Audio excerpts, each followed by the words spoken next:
मेरे सम्मानीय व स्नेही मित्रों, नमस्कार। मैं advocate Ravibhushan Choubey Indian legal YouTube channel में आप सबका हार्दिक स्वागत करता हूं।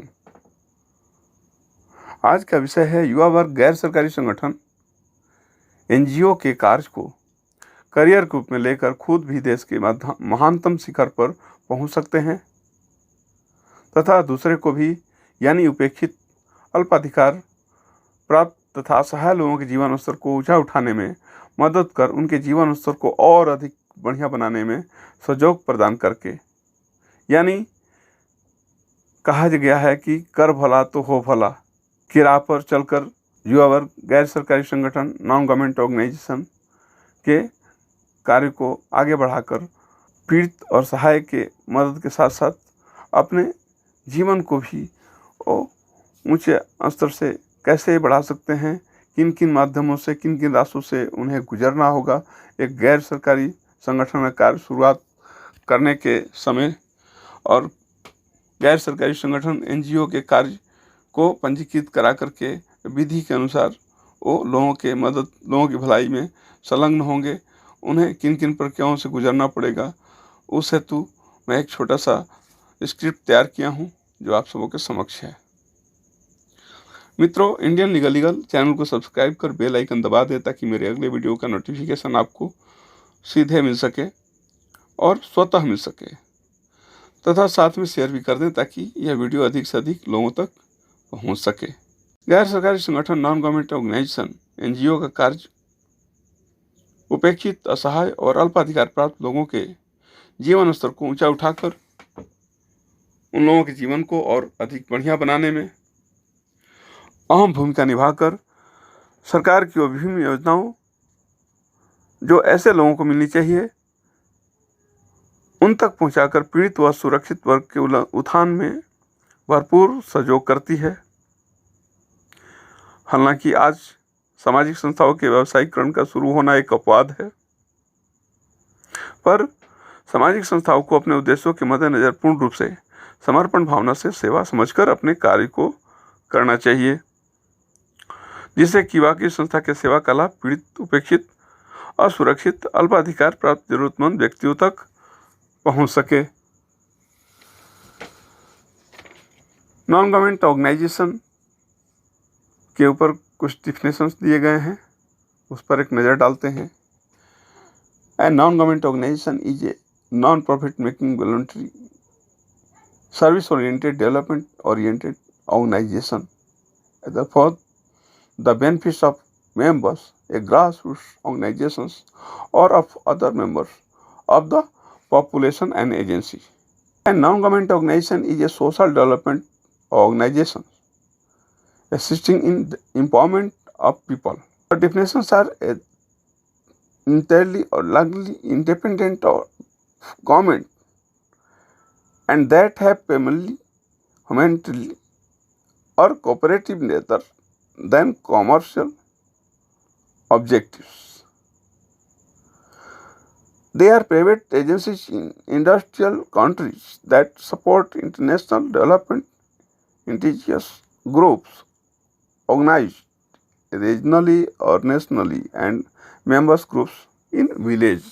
गैर सरकारी संगठन नॉन गवर्नमेंट ऑर्गेनाइजेशन से धारणा एक ऐसी संस्था से है जिसे कुछ व्यक्तियों ने मिलकर अथवा व्यक्तियों की एक समिति बनाकर की गई हो, जिसका एक निश्चित नाम तथा उद्देश्य होता है।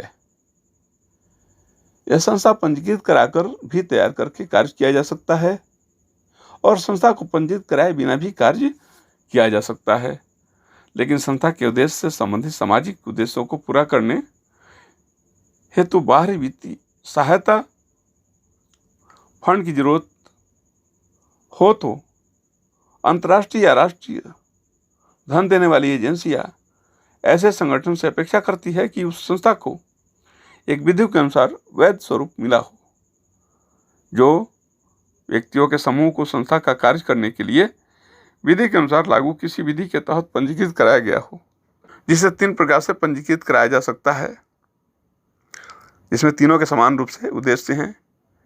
किसी एक के माध्यम से भी सामाजिक कार्य किया जा सकता है, किसी एक के द्वारा भी विधि के अनुसार नॉन गवर्नमेंट ऑर्गेनाइजेशन गैर सरकारी संगठन को पंजीकृत कराया जा सकता है। पहला, एक धर्मार्थ ट्रस्ट के रूप में।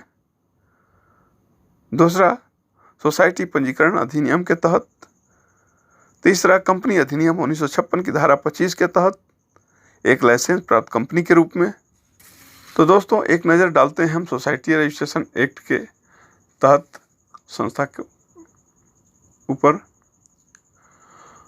नॉन गवर्नमेंट ऑर्गेनाइजेशन NGO के सिद्धांत और परिभाषा पर जो प्रकाश डाला गया है, यह अपने आप समाज में क्रियान्वित नहीं हो जाती है दोस्तों। इसके लिए आप जैसे समभाव व विचार रखने वाले, निर्णय लेने तथा काम करने वाले कुछ लोगों द्वारा मिलकर एक समान उद्देश्य की पूर्ति हेतु एक सोसाइटी के रूप में NGO, नॉन गवर्नमेंट ऑर्गेनाइजेशन बनाया जा सकता है। सोसाइटी रजिस्ट्रेशन एक्ट के तहत अनुलग्न 26 में एक सोसाइटी को निम्नवत किसी भी उद्देश्य को पूरा करने के लिए कम से कम 7 या उससे अधिक व्यक्तियों के माध्यम से तैयार की जाती है, जिन्हें करार करने के काबिल हो। धर्मार्थ सहायता हेतु अनुदान देने से। नेक्स्ट पॉइंट है सैनिक अनाथ फंड स्थापित करने से। नेक्स्ट बिंदु है सार्वजनिक संग्रहालय और चित्रकला, अन्य कलाकृतियाँ की गैलरियाँ स्थापित करना। विज्ञान, साहित्य या ललित कला को प्रोत्साहन देना।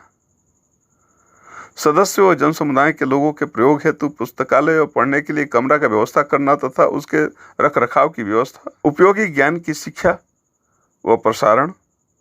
राजनीतिक शिक्षा का प्रसारण। प्रकृति इतिहास संबंधित जानकारी और वस्तु एकत्र करना। मैकेनिकल यंत्र या दर्शन कला संबंधित खोज, यंत्र या डिजाइन एकत्र करना। जिसके अलावा राज्य सरकार को ऐसा अधिकार होगा कि वो प्रो सूची में और अन्य विषय भी जोड़ सके।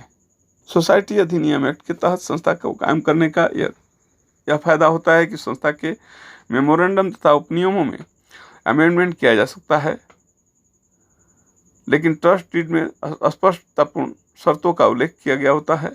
कोई भी व्यक्ति जो बालिग है और भारत का नागरिक हो, पार्टनरशिप फर्म, कंपनियां तथा पंजीकृत सोसाइटी बनाने के लिए योग्य होता है।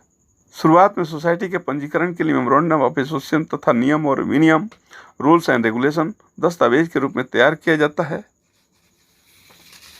मेमोरेंडम ऑफ एसोसिएशन में संस्था के क्रियाकलाप, संचालन पूर्ण विवरण के साथ तैयार किया जाता है। सोसाइटी संस्था के मेमोरेंडम ऑफ एसोसिएशन के प्रारूप का नमूना सोसाइटी रजिस्ट्रेशन अधिनियम 1860 के अनुलग्न 2(7) में दिया हुआ है। सोसाइटी संस्था के नियम और विनियम, रूल्स एंड रेगुलेशन बनाने के प्रति यह उद्देश्य होता है कि संस्था की गतिविधियां, संचालन आदि पर नियंत्रण रखा जाए और सदस्यों को मार्गदर्शन मिल सके।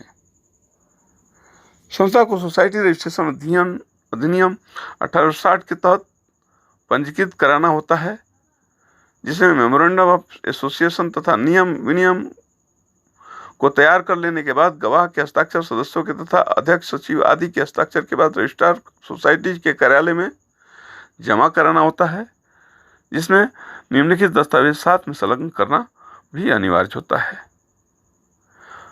पहला है निवेदन पत्र के साथ सभी सदस्यों के हस्ताक्षर के साथ सभी पत्रों को पूर्णतः पेजिंग करना होता है। मेमोरेंडम और नियम और विनियम बाइलॉज की दो प्रतियां साथ में जमा कराना होता है। यह सभी पे पेजिंग अनिवार्य है। नेक्स्ट पॉइंट है नॉन जुडिशियल स्टाम्प पेपर, जो 10 रुपये का होगा या निर्धारित मूल्य पता कर लें कि उपरोक्त राज्य में कितने का स्टाम्प पेपर का निर्धारित मूल्य का stamp paper, non judicial stamp paper देना होगा।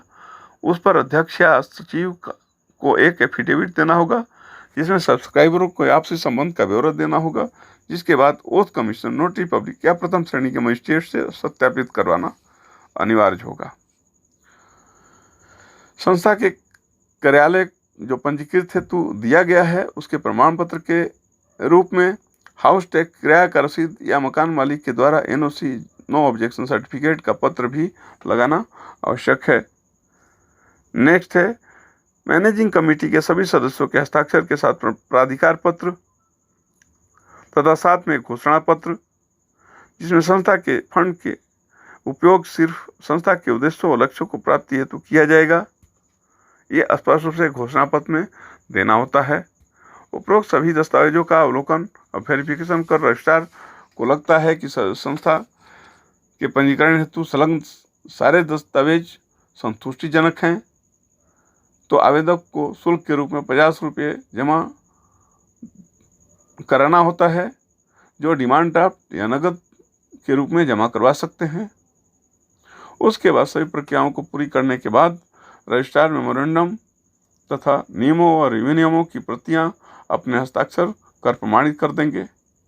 तो दोस्तों, मेरे द्वारा दी गई जानकारी आपको कैसी लगी यह मेरे कमेंट बॉक्स में अवश्य लिखें, ताकि मैं अगला वीडियो उस हेतु पूर्णतः सुधार करके बना सकूं, क्योंकि अभी इससे संबंधित शेष विषय मेरे पास रह रहे हैं, क्योंकि यह वीडियो लंबा हो जाएगा पूरे डिटेल देने से। तो अगर आपको यह वीडियो अच्छी लगी हो तो लाइक कर दें, साथ में सब्सक्राइब कर दें और शेयर भी कर दें, ताकि अधिक से अधिक लोगों तक यह पहुंच सके।